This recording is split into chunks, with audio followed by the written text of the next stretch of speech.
Big equipment makers, and small ones for that matter, are cyclical. Even though they're very, very powerful and critical components of the semiconductor industry flow, they are cyclical. And we think it's important not to pay too high an earnings or free cash flow multiple.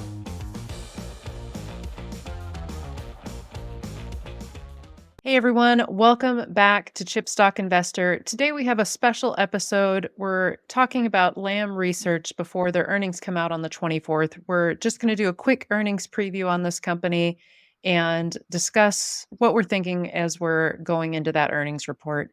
Also, we will be providing an update on Arcadium Lithium, which is of course the new company that comprises Allchem and Livent.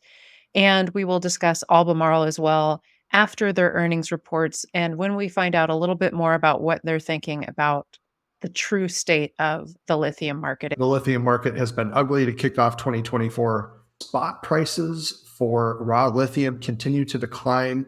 We think there's some market manipulation probably happening behind the scenes.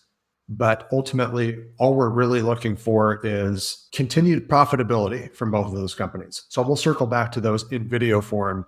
Do check out the article, though, where we kind of give our initial take on Livent and Allchem together as Arcadium.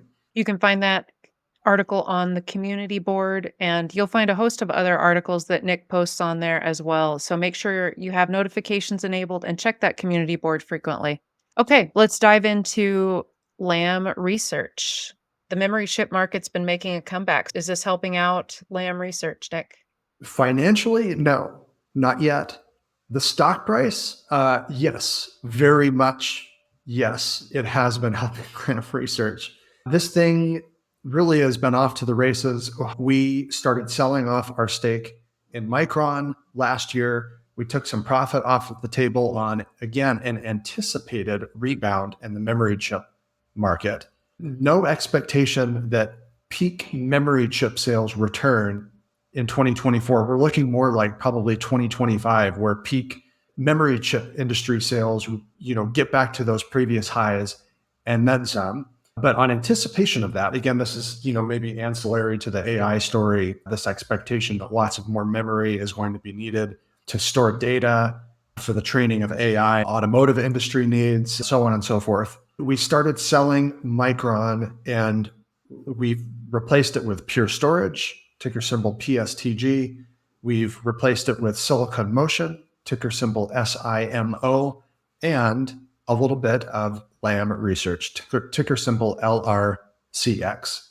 Casey, do you want to take us through the semiconductor industry flow chart to explain where this company sits in the market here? Yes, Lam Research is part of this semiconductor manufacturing equipment maker. Lam Research is part of what we like to call the Fab Five: ASML Holding, Applied Materials, Tokyo Electron, KLA Corp, and Lam Research. They sit at this very important choke point in the industry that we've talked about many times. But Lam Research, as Nick mentioned, is heavily stilted towards memory chip makers like Micron. Yeah, Micron, a big customer. So is Samsung and SK Hynix, the two memory chip making giants over in South Korea. Those three primarily make up the bulk of the memory market. And it's been ugly. And you can see that, of course, in Lam Research's revenue. But let's take a look at these charts here. First, this historical pie chart from 2022. This was during the last peak sales cycle for memory chips. You can see up to 2/3 of Lam's revenue came from memory chip makers. Now compare that to the last reported quarter, and you can see the stark contrast here. This is the September 2023 quarter. At this point, the latest reported quarter, only 38% of sales from memory chip makers. Massive decline here. Of course, we're going to talk about this in just a moment in a little more depth. Part of this is also Lam has been making some moves into other parts of the industry, logic chips in particular, that's also affecting this revenue mix. But by and large, this is companies like Micron, companies like SK Hynix, Samsung, cutting back on spending of equipment to conserve cash during this really, really nasty downturn. Micron has definitely indicated that the memory chip bottom is now in the past, right? So doesn't that indicate that sales will increase for Lam Research? Well, that's definitely, I think, what the market is anticipating for Lam. I guess maybe let's just talk specifically about the stock chart here briefly before we continue. In the last year, Lam's stock price has skyrocketed just since the start of 2023 alone. So just a year and a month and a half, this thing has gone up almost 80%. And all along the way, throughout that year plus period, revenue has actually declined nearly 20%. So that's definitely the expectation that, the revenue is going to rise as Micron and Samsung and SK Hynix's revenue also makes a recovery. But here's the thing. Here's what's happening. As Micron explained on their latest earnings report just about a month ago, they're actually shuffling around equipment that they already have purchased and installed in their fabs. They're moving it from some of the more legacy manufacturing processes, some of the memory used in more mature computing systems. We've covered this when we talked about the downturn building for industrial and automotive chips. Right now, they're moving that equipment that's not being fully utilized and moving it to more advanced memory for things like AI. And the reason for that is they have this idle equipment. Some of it can actually be used for the high demand applications right now, again, AI. And so then they don't have to spend the money with Lam. But as you can see through some of these financial reports from Lam, that's not exactly the case. Yes, they are losing money right now on the equipment side, but what about their service and software segment? This is a beautiful, beautiful picture, right? So the important point of this is that whether you're buying new equipment or you're shuffling equipment around, Lam is going to somehow make some revenue off of you. It's not like you can just dial up somebody on TaskRabbit and get them to move and set up this equipment for you at Micron or any other chip manufacturer. You have to have a specialist do that. And you can see where that comes into play in Lam Research's financials. You see this customer support related revenue. Nearly 40% of the revenue for that last quarter was related to this. So they're still making money off of these manufacturing companies, whether or not it's for new equipment or just moving and installing the existing equipment in other fabs. Yeah, and if you scroll down here to page 4 of the same financial report that Lam provided on the last quarter, the effect of that higher stilt towards service revenue, in this case, moving that fab equipment around for companies like Micron, you can see the gross margin actually increasing year over year, despite the revenue decline. This type of service revenue is highly profitable for Lam. So you can see the gross margin actually increasing to 47.5% compared to just 46.1% last year. Again, just reiterating the point that, one way or another, Lam gets you. The Fab Five are powerful, powerful businesses that are not easily uprooted from the semiconductor industry flow. So back to the original question about, at what point does revenue start to increase again for Lam? Because obviously the market is not running up the stock price simply because they're getting a higher gross margin because of services. At some point, Lam does want to sell more equipment. That is the bread and butter for the business. Based on what Micron said in their latest filing, they are going to continue controlling their CapEx, their spending on equipment, for the rest of their fiscal year. So midway through 2024. But come the second half of calendar year 2024, it looks like we're finally going to start to see a ramp up again in spending on equipment. And in tandem with that, again, we mentioned Lam at this point isn't just solely betting on a memory chip market rebound. They also have some exciting things going on in logic chips, also things like chiplets, kind of a buzzword. Everybody seems to know what chiplets are these days and seems to think that chiplets are some sort of magic charm that's an instant gateway to AI dominance or something. At any rate, chiplets are important, even for more mature manufacturing like industrial chips, automotive chips. Let's just take a look at a couple of those developments Lam is working on. Here's just a few of the items that they highlighted again in their last quarter.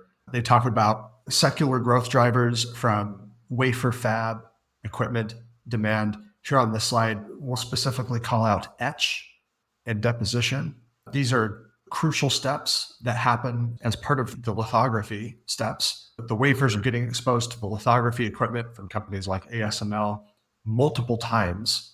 And in between each of those lithography steps, you have to strip away the material that's been exposed, the ultraviolet light, deposit more photoresist on the wafer, expose it again. Lam is very much a part of that process. We can see here in this slide, we often refer to that shows the different equipment types and the manufacturing steps.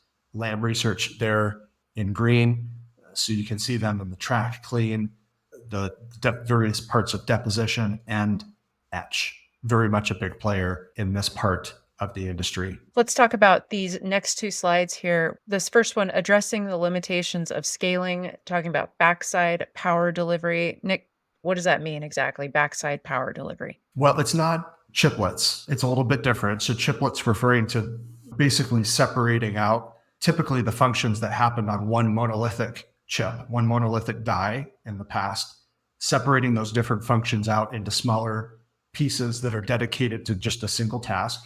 And the reason for that is increasing performance. Backside power delivery is another novel way that can help increase semiconductor performance, but also continuously shrink down the size of these chip systems. So as it stands right now, all the functions of a chip are delivered to the front side of it. You know, a little chip, if you think of it, of the surface, both the power and the data signal process is delivered to the front of the chip. Well, in a bid to increase the performance without expanding the size of the chip system, companies like Intel, for example, is trying to implement this in tandem with a lot of other technologies at the same time, moving the power delivery to the back of the chip instead of the front, and separating the data signal from the power delivery. So Lam is very much helping with this. Again, etch and deposition, part of it. There's some other technology steps in the manufacturing process that help with this.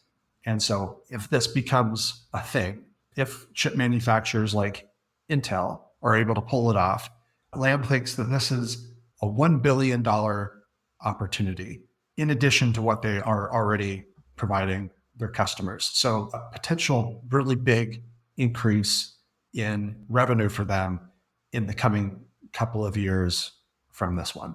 We got one more slide here, Casey. CSBG, that's the customer service business group. So we're just circling back to that again, what we talked about earlier.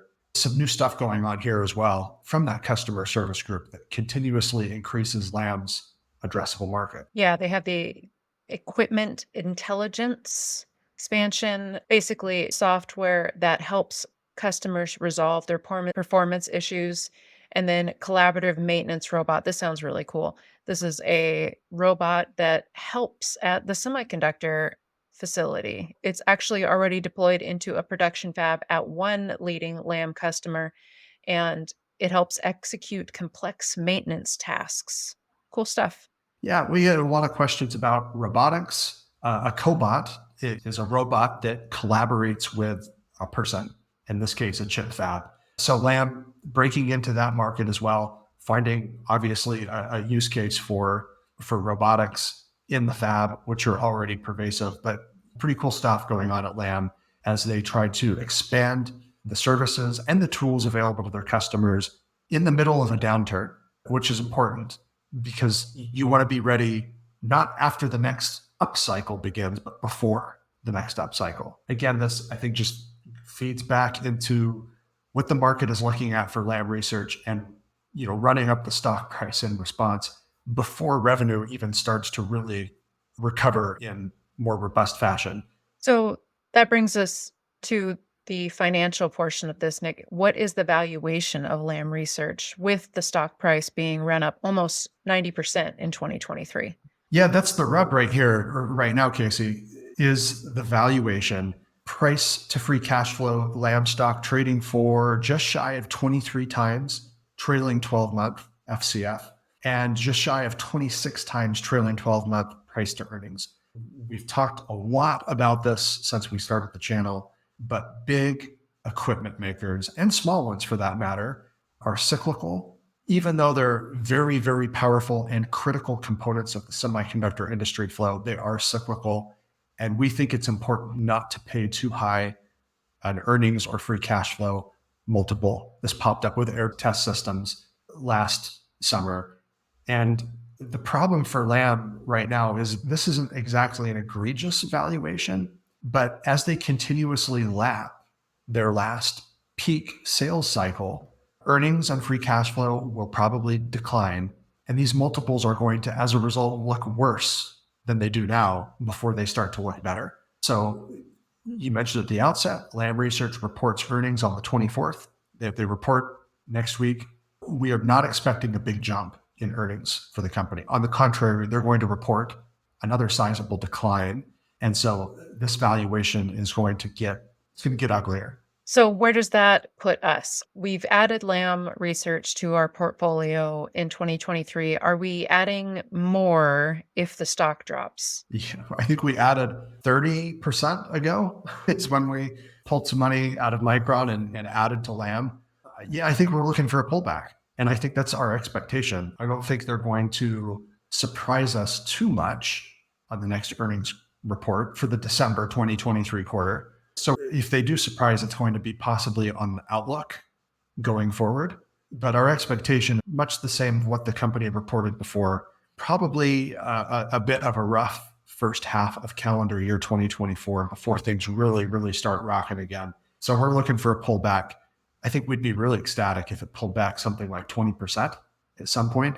We'd be pretty happy purchasing somewhere in that range. Either way, though, regardless of what happens, what we're looking at is, again, what Micron has indicated, re-achieving memory chip industry peak sales sometime in 2025, and then setting new records in 2025. And that is obviously a good thing for Lam. But along the way, the logic chip market is probably going to continue to grow this year, bolstered by PC and smartphone chip recovery this year. And so that's going to be a nice ballast for Lam. And this is why this is kind of at the top of our list of stocks to buy among the Fab Five right now. We've put everything else on hold. And when we pull that hold off and start buying again at some point the first half of this year, it looks like Lam Research is going to be the first of the Fab Five that we add to. There you have it. There's our earnings preview for Lam Research. We will give you an update as soon as we have some earnings reports to come out with this company and any changes that we're going to be making to our portfolio. Stay tuned. Make sure you have your notifications on once again. And if you have not yet, make sure you hit the subscribe button. Earnings season is nearly upon us, and we will be thrilled to get out some new material to you and our thoughts on companies as they report. So see you all again very soon at Chipstock Investor.